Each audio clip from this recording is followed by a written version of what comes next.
So, all right, I'm really glad that all of you guys are here.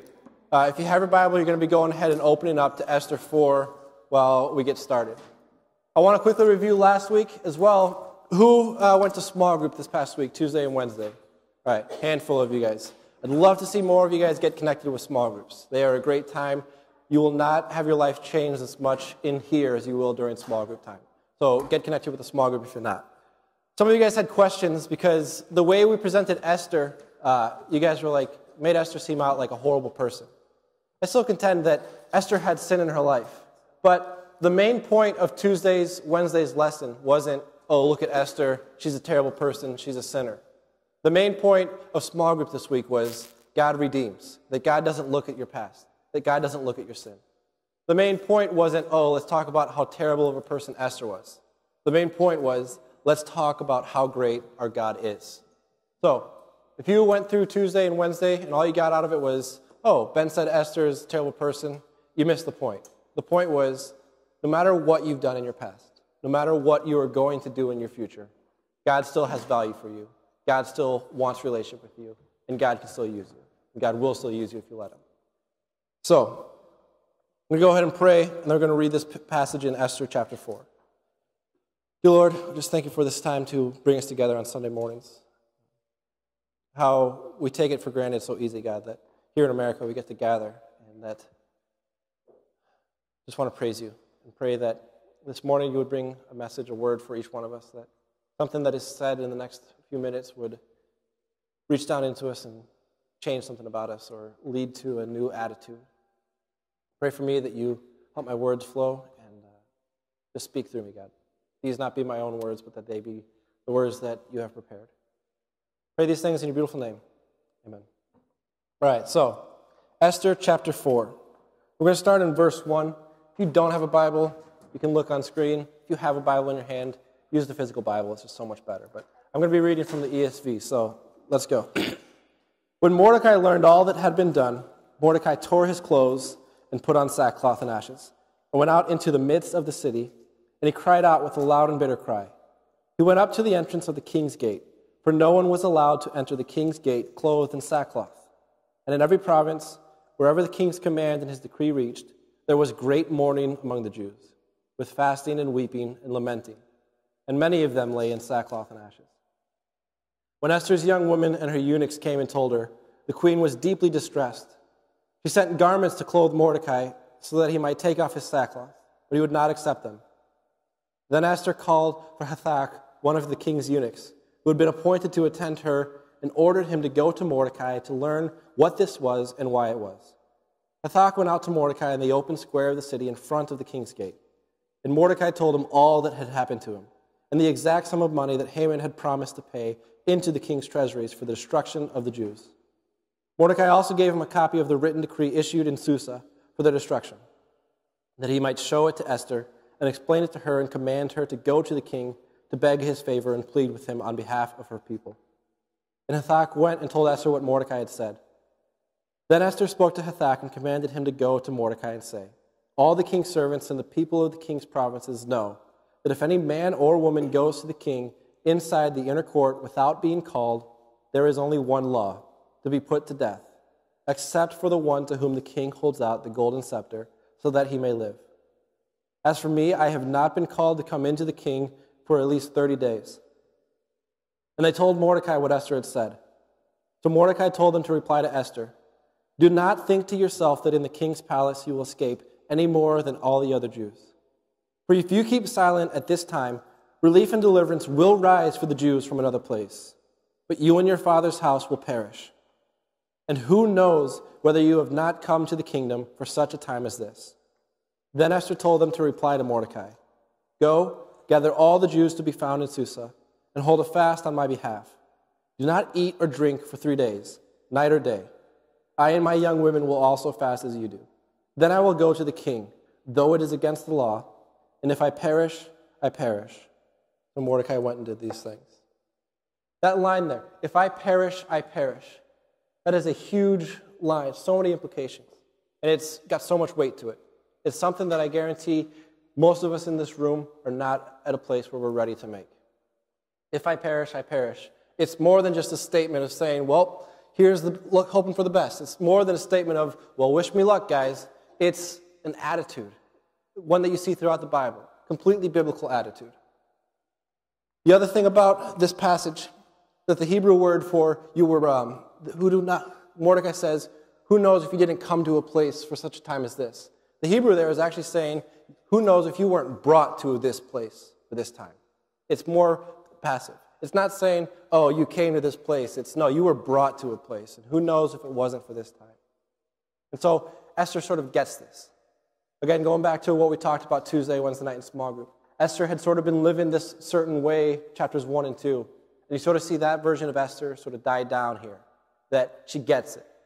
Something in her stirs her back up. She's reminded. And she's like, you're right. God has a bigger purpose for this. If I perish, I perish. And that's what's going on here. She's adopting this attitude that we see throughout the Bible. And I want to show you a few key times where it comes up in the Bible. Genesis chapter 43, verse 14. You don't have to turn there. But what's going on is Jacob has sent all of his sons to Egypt to get food. And you know the story of Joseph. We talked about it at Middle School Mayhem a few years ago. Joseph is there. He hides his identity from his brothers. And he says, if you want more food, bring back your younger brother. And that's the only way you're going to get more food. So they go back to their father Jacob and they say, the only way that we can get food for our people to live is if we go back with our younger brother. And that's the one son that Jacob has left that he truly loves. And so he says, fine, if this is the only way to get food, take my son. If I am bereaved, I am bereaved. It's almost an exact mirror of what Esther says. If I perish, I perish. Jacob in Genesis says, if I am bereaved, I am bereaved. If my heart is broken, then my heart is broken. Hold on. Next time you see it, Daniel chapter 3, verses 16 through 18. Pastor George talked about this several weeks back during our Walking with Lions series in main service. One of my favorite passages. Daniel chapter 3, verse 16 through 18 is when Shadrach, Meshach, and Abednego will not bow down to King Nebuchadnezzar. And they're being threatened. You're going to be thrown into this fiery furnace. And they're saying, we will still, no matter what, not bow our knee down to you. You can kill us, but our God will save us. But even if he doesn't, then oh well, he still reigns. It's just a more word version of saying, if I perish, I perish. They're saying, God will save us, but if not, he still reigns. And the last time, this is the only last time you see this in the Bible, but the last time I'm going to talk about this morning, Philippians chapter 1, verse 21, when Paul says, to live is Christ and to die is gain. That's, again, just this same attitude that, you know what, you can kill me, and that's great because God will be glorified through it. Or you can let me live, and that's better because God will be glorified through it. That's what Esther is saying. You know what, if I die, then I die trying to do what God is going to be glorified in. And if I don't die, then God will be glorified even more because we'll all live. This attitude is saying my plans, my purposes, my wants, my desires are completely trumped by God's purpose. This attitude that you see throughout the Bible, that no matter what, whatever I want in my life, it's worthless compared to what God wants. His needs above my needs. His purpose above my purpose. We should all develop this attitude. There's many reasons that we should develop this attitude. First off, it's biblical. That's something that kind of common sense. Boom. You read it in the Bible, you're supposed to develop this attitude. But secondly, there's three things that Jesus does throughout the Bible that kind of give us reason to develop this attitude. First one is Jesus commands it. That should be the first slide. We're going to turn to Matthew chapter 16, verse 21 through 27. Jesus is teaching. Peter has just confessed Jesus as the Christ. And in verse 21, it picks up, from that time Jesus began to show his disciples that he must go to Jerusalem and suffer many things from the elders and chief priests and scribes, and be killed, and on the third day be raised. And Peter took him aside and began to rebuke him, saying, Far be it from you, Lord. This shall never happen to you. But he turned and said to Peter, Get behind me, Satan. You are a hindrance to me, for you are not setting your mind on the things of God, but on the things of man. That's a very important thing there. Set your mind on the things of God, not on the things of man. Continues. Jesus told his disciples, If anyone would come up after me, let him deny himself and take up his cross and follow me. For whoever would save his life will lose it, but whoever loses his life for my sake will find it. For what will it profit a man if he gains the whole world and forfeits its soul? Or what shall a man give in return for his soul? For the Son of Man is going to come with his angels in the glory of his Father, and then he will repay each person according to what he has done. That passage in verse 24 of chapter 16 is very important. That's Jesus commanding us. If you want to follow me, deny yourself. If you want to call yourself a Christian, deny yourself. We throw this term around so loosely today of, oh, I go to church on Sundays, that makes me a Christian. Jesus is saying here, no. If you want to actually be a Christian, if you want to actually follow me, if you want to be someone that I'm going to recognize someday, deny yourself. That's what Esther has done. It's what Jacob did. It's what Shadrach, Meshach, and Abednego and Daniel did, and it's what Paul does. Deny yourself, pick up your cross, and live for God. So Jesus commands develop this attitude. It's the only way to really be a Christian. Second thing is that Jesus models it. What I love about Esther is that you can learn a ton from her. You can learn a ton of like, oh, I wish I could live like this. I wish I could do this. What's easy to do is read Esther and view it as an example of, oh, if only I could be like Esther. Esther is not a book that is telling a story of Esther for us to live as an example. If you try and live under the example that Esther sets, it'll crush you because it's too much. No, Esther is a signpost. She's a pointer. All religions in the world, whatever religion you want to name, whatever religion you can think of, they all create this chasm. Talk about a void, a distance between God and humanity. All religions. Esther is this mediation in here. Similar to religions, we need mediation between God and humanity. In this chapter of Esther, Esther is this mediator. Esther is sitting in the palace on her throne, because don't forget, she's not just a concubine, she's not just one of many wives, she's the queen. She's been established as the queen of all of Persia. So she's sitting in the palace on the throne, and she sees that her people are coming under condemnation. She identifies with her people. She goes to the king in the next chapter and says, I am Jewish, and you're doing this to me and my people. She identifies with them. And with that, again, it's not just, oh, the king could kill me for going to his courts. She would come under the same condemnation as all other Jews. That day that's been appointed to wipe out and destroy all Jews, she's identifying and saying, that would happen to me too if nothing changes. So she identifies, she goes under the same condemnation, she risks the same consequences. But because she identifies with us, she can mediate. She can talk on behalf of the Jews. She identifies with the Jews, she gets to communicate for the Jews to the king. And in that same way, when the king looks on Esther with favor, the king now is looking on all Jews with that same favor. The favor that is given to Esther is imputed onto all Jews. Imputed is a fun word. It's kind of, you probably don't know what it means. It's very easy to know what it means. Just change that I to an A and you get the inverse. Amputate is to cut off. So I'm cutting off my arm, amputate. Impute is I'm taking somebody else's arm and putting it on me and becoming invincible. No, it's adding on to, the opposite of amputate. Imputate is to add on to. So when the Jews get the favor that Esther receives imputed on them, they are receiving that favor. It's added onto them at no risk to them.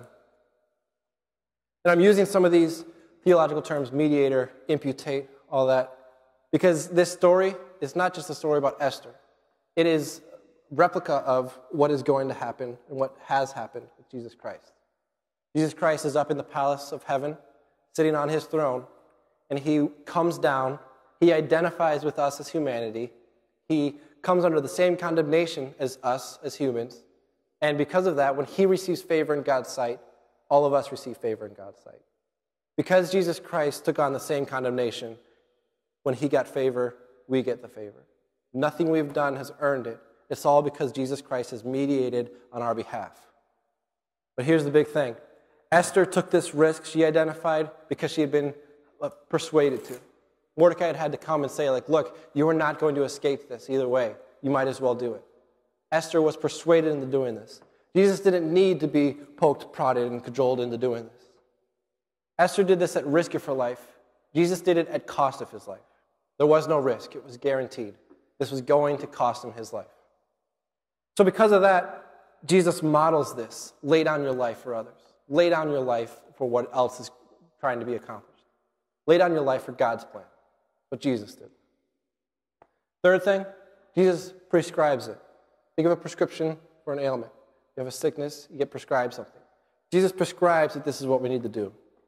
In John chapter 13, verse 34, it says this, "A new commandment I give to you, that you love one another just as I have loved you. You also are to love one another." How did Jesus love us? We sort of talked about it. How did Jesus love us? What did he do to show his love for us? Yes. He died on the cross for us. So if we are supposed to love our neighbors the same way that Jesus Christ loved us, what should we do? Die for them. Does that literally mean you have to go out and die? No, but you are willing to sacrifice it all. And that's what Jesus prescribes. He goes into further detail in Ephesians 5:2 when Paul says, "Walk in love as Christ loved us and gave himself up for us as a fragrant offering and sacrifice to God." Walk in love as Christ loved us and gave himself up for us. Fragrant offering. We need this spirit of sacrifice. We need this attitude because we are living in this story. Esther, her people are about to be wiped out, but she's living in the palace. She's completely oblivious. I mean, when Mordecai is sitting out there in sackcloth, she's not like, "Oh yeah, Mordecai's sad because this was just decreed that all Jews are going to get wiped out." Her eyes are closed. She's living in the palace. She's sitting on the throne. She has no idea what's going on. She sends out clean clothes and food. She's like, "Oh, Mordecai, you just put on some fresh clothes. You'll be fine. We'll get over it." She has no idea what's going on. What would cause Mordecai to be this upset? If you're going through the terrible time, you just find out someone has threatened to kill all your family and paid somebody else in order to kill all your family. Are clean clothes going to help you? No.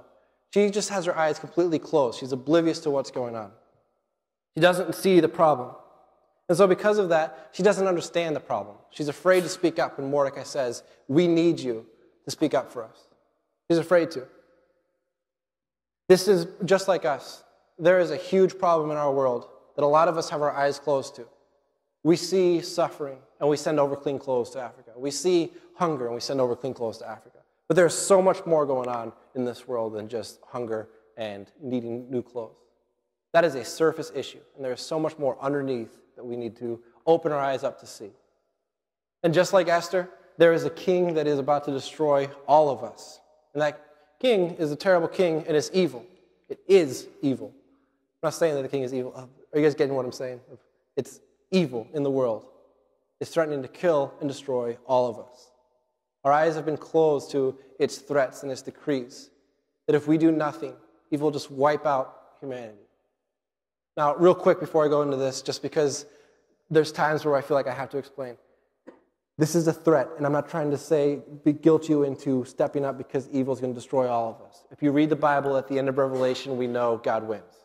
That no matter what, evil can reign in the world for as long as it wants, but not as long as it wants, until God says no more, and God steps up and does something and ends it, and God wins.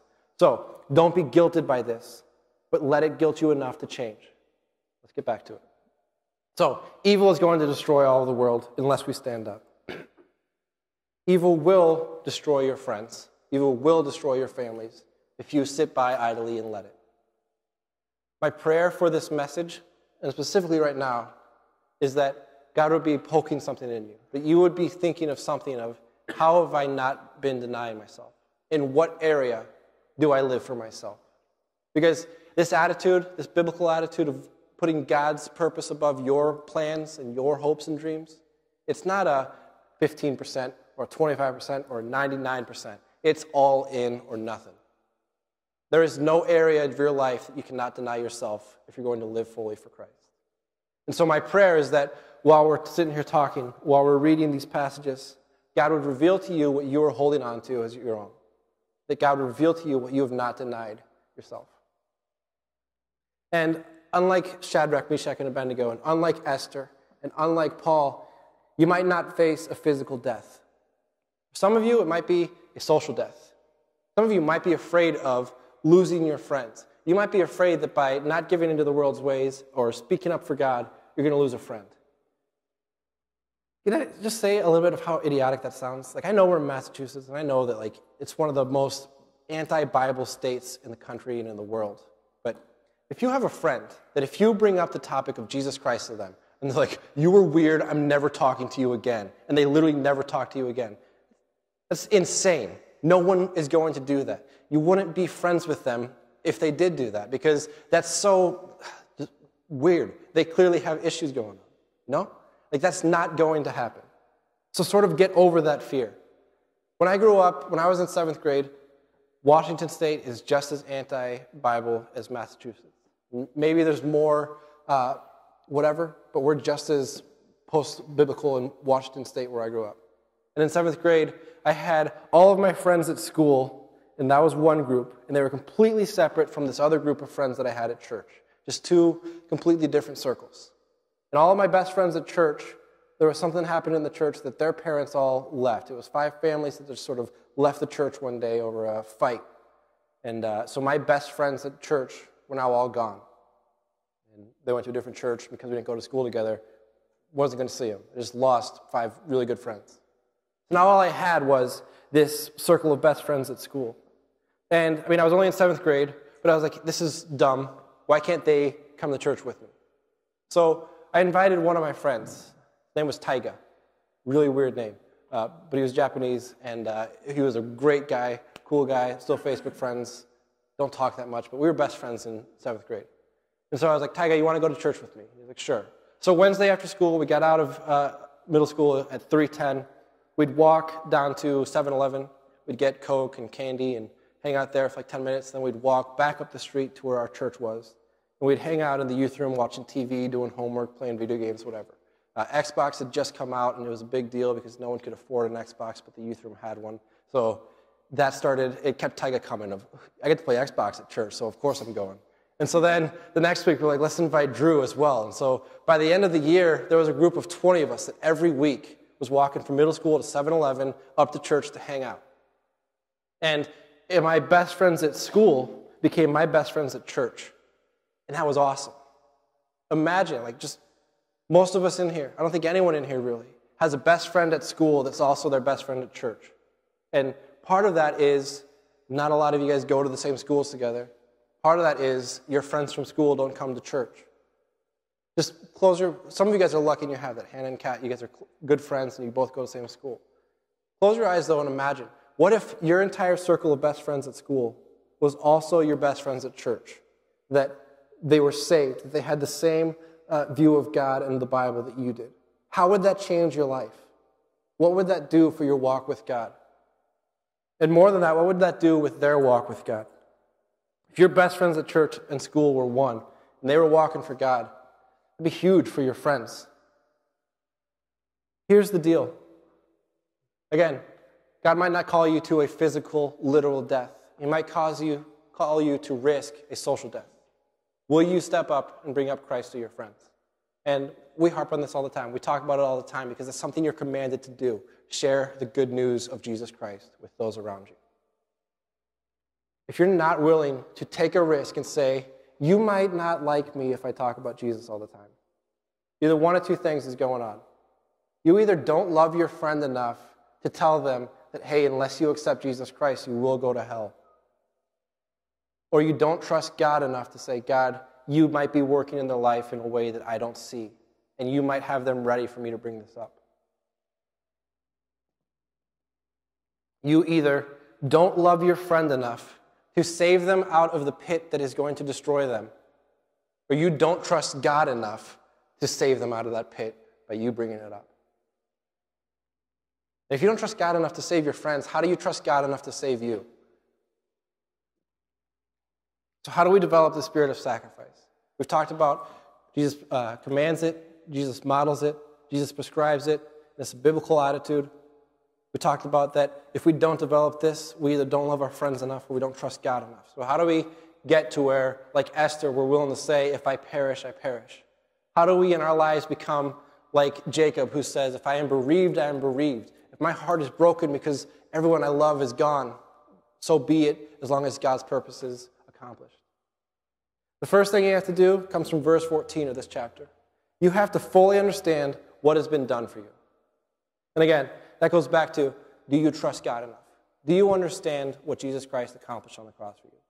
We talked a little bit earlier about Jesus being the mediator between us and God. That when God looks at us, Jesus stands in the way, and God sees Jesus and his perfectness and what Jesus accomplished. That God doesn't see our sin, he just sees Jesus' holiness. Do you fully understand what was accomplished for you on the cross? That's what happens in verse 14 when Mordecai says, who knows if you weren't brought here for such a time as this? Look at all that God has done for you. Because again, 5 years have passed. Esther's living in the palace. She's oblivious to what's going on. She's relying on herself. She's saying, my good looks and my charm got me here. Remember, God brought you here. God saved you. Do you fully understand what God has done for you? Because if you do, that's the first step to living with the spirit of sacrifice. The second thing you got to do, up there, you got to have value in God's greater purpose. If you understand Jesus Christ died for you, but you don't understand what his purpose is, and you don't value that, you're not going to sacrifice your purpose. If you think that your purpose in life is greater than what God's purpose is, you're not going to sacrifice it. If you think, oh, God, like, I'm 10, I'm going to be the next, I was going to say Ken Griffey, but he's not really that cool anymore. Who's like the best baseball player right now? Who? All right, good. I like you. Ken Griffey Jr. is still the very best baseball player ever. And if that was me, well, Alex Rodriguez and Ken Griffey Jr., when I was 10, I was like, I'm going to be the next A-Rod. This was before he did steroids. He was still cool at this point. Seattle, yeah. He was still playing shortstop, so that tells you a lot. I was going to be the next A-Rod, and God was kind of like, no, you're not. You're going to go be a youth pastor of about the age I was when I felt called into youth ministry. I thought I was going to be making millions, playing for the Seattle Mariners, winning World Series rings, and God was going to be glorified through that. God had a different purpose for me to be a youth pastor. I had to value his purpose above mine. Even though my purpose made a lot more money and a lot more fame, his purpose is better. And so I willingly gave up that dream to be a baseball player. Could have done it, but I mean, look at this. So you've got to value God's greater purpose. In verse 13, Esther values the salvation of Jews. Mordecai has told her, look, you can step up or you can't. Either way, God's going to save us. God will bring salvation through some other place, but he's put you here to do this. You've got to value God's purpose more than yours, and you've got to understand what's been done for you. Third thing you've got to do to develop the spirit of sacrifice, you've got to hate the outcome of not stepping up. It's not enough for you to have value in what God's trying to accomplish. You've got to have pure hatred for what will happen if you don't do anything. Think about your friends. I guarantee you we all have a friend in here that's not saved. If you don't live in Massachusetts. We all know somebody who is not saved. Maybe they're not your best friend, but you can probably think to someone in class. You've got to hate the fact that if you don't do anything, right now they're going to hell. You've got to hate the fact that if you don't step up and say anything, they're going to spend all of eternity apart from God. You've got to hate the fact that if you don't do anything, they're going to live a life without the hope that you have in Jesus Christ. If you don't hate the thought of that, you're not going to sacrifice what you need to sacrifice. Consider that. What would happen to you? Because you know more about the Bible than your friend does. What does God say is going to happen to you if you don't live your life for him, if you don't accept his salvation? If you don't know the answer to that, come talk to me afterwards. The fourth thing that you've got to do to have this spirit of sacrifice, you've got to be fully dependent upon God. Esther gets it now. She's seen what God has done for her in verse 14, a time as this. She's seen the value in God's purpose, salvation of Jews. She has a pure hatred for what would happen if she doesn't step up, the destruction of everyone she loves, all Jews, the destruction of God's people. And because she has this hatred, she now fully depends on God. She says to Mordecai, go gather all the Jews in this entire city of Susa and fast for 3 days. 3 days and 3 nights, don't eat anything and just pray. Me and my young women, we're going to go do the same thing. Because she understands she's not going to be able to go to the king without the grace of God helping her out. Here's the thing, though. You can know what God has done for you. You can know what God's purpose is. But that doesn't mean that you get that and you leave him out of the picture. I knew my purpose in life is to be a youth pastor. And I know what God has done in my life, saving me from the pit, saving me from my past sin. And I know the value in God's purpose of that if I am living his purpose, that I can bring hope to people who don't have hope, to teens who are living lives hopeless and discouraged. And I hate the fact that if I don't live out my purpose, you guys are going to go through high school making the same dumb decisions that are promoted to you on TV and that are crammed down your throats as good. And I hate that. But I've got to fully rely on God every week when I sit down to start writing my sermon. I've got to fully depend on God every morning when I wake up to try and write something, when I try and love my wife and my son. I've got to fully depend on God. It's not, oh, God, thank you for this purpose and thank you for what you've done. I got it from here. It's, I don't have the strength to make it through this day. I don't have the strength to write a sermon that's going to give something to you guys to go home with without God. And so for each one of you, you might know, oh, God's called me to be the next American filmmaker that makes Hollywood quality movies but also preaches the gospel. That might be what God's calling you to do. And you might know that purpose. But you are not going to get yourself there. God's going to get you there. And if you don't fully depend on Him, it's worthless. When you understand that you can't do it on your own, that you need God, and when you understand these four things, what's been done for you, God's purpose, hatred of the opposite, and you're relying on God fully, that's when, no matter what comes, you're going to say, if I perish, then I perish. I know what God's trying to do. I know that God put me here. And I know that God's plans ultimately trump what I'm trying to do. You can say when something happens in your life that causes a major uproar in your plans, God's got a purpose for this. And if I die, then God will be glorified through it. And if I live, then I will glorify God in it. That's my prayer for you guys. It's a prayer for myself because I don't have this down either. I still am not always willing to sacrifice. My prayer is that today starts a new beginning, that you start going out looking for how can I develop the spirit of sacrifice? How can I step up and speak out to my friends? How can I change the world and do what God is calling me to do and seek His purpose? We're going to go ahead and close in prayer. And, dear Lord, just thank you for this day. Thank you for this chapter in Esther, this section of this story, Lord, that so clearly speaks to living our lives for you, God. Just pray that something that was said today grabs hold of these students, Lord. That you would just remind them all week and ask them every morning when they wake up, are you going to love your friend enough today to share me with them? Are you going to trust me enough today to say my name out loud at school? Are you going to risk everything for the sake of my purposes? God, just that you would haunt them with those questions this week like you haunted me this past week. I pray that as we go out from here, you just have your protecting hand over us. Keep us all safe. And let us all draw closer to you, God. Remind us of what you've done for us, and just let us give our lives up for you. Pray all these things in your beautiful name. Amen. So.